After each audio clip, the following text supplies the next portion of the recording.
اللہ اکبر، تیری تک کے ادامہ میں مرید ہو گئے۔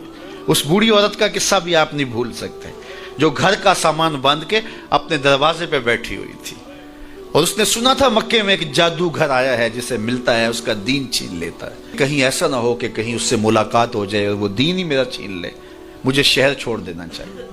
گھر کے تھڑے کے اوپر سامان باندھ کے بیٹھی ہے، حضور بھی گزرے، اس نے دیکھا تو کہا بھتیجے یہ سامان میرے سر پہ رکھ دے۔ حضور نے سامان اٹھایا، دیکھا تو بوجھل تھا، وزنی تھا، اور بڑھیا کو دیکھا تو کمزور تھی، تو کہا کہ بڑھیا اگر چاہو تو جہاں چاہتی ہو میں خود نہ چھوڑا۔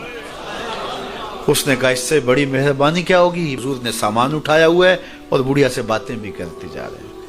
تو بڑھیا کو کہا کیوں جا رہی ہے؟ اس نے کہا کہ سنا ہے یہاں ایک جادوگر ہے جو لوگوں کا دھرم لوٹ لیتا ہے، لوگوں کا دین لوٹ لیتا ہے۔ میں نے ساری زندگی بتوں سے وفا کی ہے، میرے آباء و اجداد نے بتوں سے وفا کی ہے، میں چاہتی ہوں دین اجداد ہاتھ سے چھوٹ نہ جائیں، آخر اس شہر میں رہتی ہوں کہیں مل نہ جائے۔ خیر حضور نے کچھ نہیں کہا، اس کا سامان نہیں پھینک دیا کہ ٹھیک ہے تم پھر جاؤ۔ سامان اس کا اٹھایا اور جہاں تک اس نے جانا تھا سامان پہنچایا، سامان سپرد کر کے واپس پلٹنے لگے تو اس نے کہا بچے اپنا نام تو بتا دے، لوگ کہیں گے کہ مکہ چھوڑ آئی ہو تو بتاؤں گی ایک جادوگر کے دکھ سے چھوڑ آئی ہوں، تو وہ کتنا برا بھلا کہیں گے شہر مکہ کو کہ جس مکہ سے لوگ نقل مکانی کرنے پہ مجبور ہو گئے، تو میں انہیں یہ بھی بتاؤں گی کہ جس مکے میں جادوگر رہتا ہے اتنا اچھا نوجوان بھی رہتا ہے، تو تیرا نام لیا کروں گی، تیرے قصیدے پڑھا کروں گی۔ تو حضور علیہ السلام مسکرا پڑے، کہا بڑھیا جس جادوگر سے بھاگ کے آئی ہے وہ تیرے سامنے کھڑا ہے۔ اس نے کہا سچ سے آپ ہی محمد ہیں؟ حضور نے فرمایا نام میرا یہی ہے۔ تو اس نے کہا پھر آپ کا جادو میرے پہ چل گیا ہے۔ اللہ اکبر، تیری تک کے ادامہ میں مرید ہو گئے۔ لوگوں کی خدمت کریں، بوڑھوں کے کام آئیں، دکھیوں کے کام آئیں، مصیبت زدہ کے کام آئیں۔ حضور یتیم ہو کے یتیم پرور تھے، لاچاروں کی مدد کرتے، لوگوں کے گھروں میں پانی بھر کے دے دیتے، اور دکھیوں کے کام آ جاتے اور مصیبت زدوں کے کام آ جاتے۔ تو حضور سے پیار کرنے والوں، امت میں آپس میں حسد نہ پھیلاؤ، بغض نہ کرو، نفرتوں کے پہاڑ کھڑے نہ کرو، ایک دوسرے سے پیار کرو، جڑو، امت وحدہ بنے، اور اپنے ماحول کو، اپنی معاشرت کو ایک خوبصورت معاشرت کا رنگ دو، اور اپنی زندگی کو حضور کے نام کر دو۔ حضور علیہ السلام کی محبت سے معاشرے کے دکھ جو ہیں وہ سمیٹے جا سکتے ہیں۔ آقا کریم علیہ السلام نے محبت سے ہی معاشرت کو جو ہے وہ اپنے قریب کیا، اور لوگ ایمان کی دولت سے مالا مال ہو گئے۔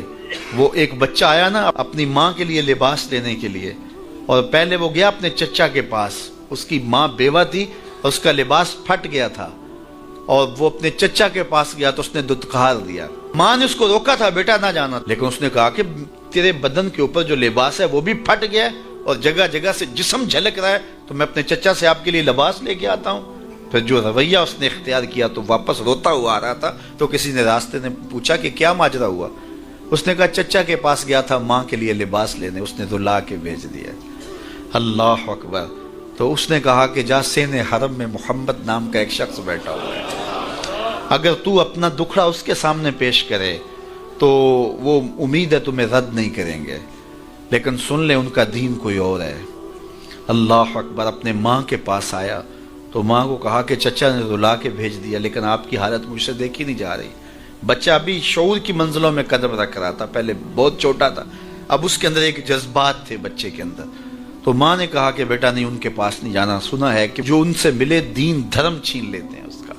اللہ اکبر۔ تو حضور علیہ السلام کے پاس جانے سے ماں روکنے لگی، لیکن بچے نے کہا کہ امی میں پکا رہوں گا، بتوں کا وفادار رہوں گا، تم اس ٹینشن کو، اس پریشانی کو چھوڑ دو۔ اور حضور کی خدمت میں حاضر ہوا۔ حضور صحن حرم میں چادر اوڑے بیٹھے ہوئے تھے، اور جا کے کہنے لگا میں پہلے بات آپ سے کر لیتا ہوں، آپ کا دین میں نے قبول نہیں کرنا۔ حضور مسکرا کے بولے بیٹا بتاؤ کس لیے آئے ہو؟ کہا میری ماں بے لباس ہے، میں آپ سے لباس لینے آیا۔ حضور نے چادر رحمت اتار کے اس کے کندھوں پہ ڈالی۔ اللہ اکبر۔ وہ واپس آ گیا اور ماں پر حضور کی چادر اڑائی۔ اللہ اکبر۔ اور ماں نے کہا کہ بیٹے اس نے اپنا دین تو نہیں تجھے دیا؟ کہا نہ، میں نے پہلے کہہ دیا تھا تیرے دین نہیں مانوں گا۔ ماں کہنے لگی پتر اس کا دین ماننا چاہیے، یہ جس نے رحمت کی چادر ہمارے سر پہ تان دی۔ کچھ لوگ کہتے ہیں جی بس میں تو اللہ کی مخلوق کی خدمت کرتا ہوں، میں تو حج بھی نہیں کیا، اس کے پیسے بھی غریبوں کو دے دیے ہیں۔ وہ تبلیغ کرتے ہیں لوگ کہ جناب قربانی کے پیسے بھی اگر غریبوں میں دے دیے جائے تو یہ زیادہ اچھا ہے، ان کی مدد ہو جائے۔ تو وہ اس خدمت خلق میں اتنا غلو کر جاتے ہیں کہ وہ اسلام کے شعار کا مذاق اڑانے لگ جاتے ہیں، اور جو عبادت والے ہیں انہیں ہمسائے کو دیکھنے کا موقع بھی نہیں ملتا۔ اور آپ جانتے ہیں کہ جب ایک بستی کو برباد کرنے کا حکم دیا گیا تو کہا کہ یہاں تو ایک شخص رہتا ہے جس کا سر سجدے سے اٹھتا ہی نہیں۔ کہا میرے بندوں کے اوپر قیامتیں ٹوٹیں اور ان کے اوپر ظلم اور جبر کے پہرے ہوں اور اس کے ماتھے پہ شکن نہیں آتا، اس کے سمیت ہی بستی کو لٹ کے رکھ دو۔ یار عبادت کرتے ہو لیکن ہمسایوں کا خیال بھی رکھو۔ میرے حضور علیہ الصلوۃ والسلام نے لعاب پھینکا نا تو صحابہ نے اپنے ہاتھوں پہ لے کے اپنے منہ پہ مل لیا۔ آپ نے عشق اور محبت کی لوک داستانیں بڑی سنی ہوں گی، لوگوں نے نہریں بھی کھودی، لوگوں نے محبوبوں کے لیے کیا کچھ نہیں کیا، لیکن آج تک آپ کو ایسا نہیں ملا ہوگا کسی محب نے محبوب کا لعاب بھی چاٹا ہو۔ کائنات میں یہ انوکھا باب ہے۔ تو حضور علیہ الصلوۃ والسلام نے فرمایا کہ تمہیں اس چیز پر کس نے ابھارا کہ میرا لعاب بھی اپنے چہروں پہ مل رہے ہو؟ انہوں نے کہا اللہ اور اس کے رسول کی محبت نے۔ تو میرے حضور نے اس کی نفی نہیں کی، لیکن ساتھ ہی فرمایا اگر کوئی چاہتا ہے کہ اللہ اس کے رسول سے محبت کرے اور اللہ اور اس کا رسول اس سے محبت کرے تو وہ ہمسایوں کے حقوق کا خیال رکھے۔ یعنی تمہارا یہ پہلو بھی، تم عاشق رسول بھی ہو لیکن ہمسایوں کا بھی تو خیال رکھو۔ تمہارے گھر پہ جھنڈا تو لگا ہے حضور کے میلاد کا، لیکن اگر ہمسایوں کے گھر میں اندھیرا ہے تو یار اپنے گھر میں اس سال اگر چراغاں نہیں کر سکے، غریب ہمسائے کا میٹر کٹ گیا اس کا بل دے دو، آمنہ کا لال زیادہ خوش ہوگا، میلاد والا رسول زیادہ خوش ہوگا۔ اس لیے دونوں پلڑے برابر رکھو، نہ تو عبادات کے زعم میں تم خدمت خلق کو اور ہمسایوں کے حقوق کو، رشتہ داروں کے حقوق کو بھول جاؤ، اور نہ یہ کہ تم خدمت خلق کے نام پہ عبادات کا مذاق اڑانے لگو۔ وَكَذَلِكَ جَعَلْنَاكُمْ أُمَّةً وَسَطًا۔ ادارت المصطفیٰ دونوں بازوں کے ساتھ اڑنے کی فکر رکھتا ہے، اور امت وسط کے مزاج کو لوگوں میں راسخ کرنا شروع ہوتا ہے۔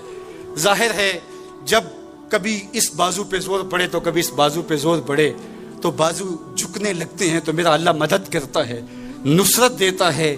تو کبھی ہمارے کسی بازو پہ فتویٰ بھی آ کے جو ہے وہ زور ڈالتا ہے، کبھی کسی فتوے کا میزائل لگتا ہے، لیکن ہم تو بلے شاہ کی بولی میں کہتے ہیں بلیا لوکی تینوں کافر کافر آکھن تو آہو آہو آکھ۔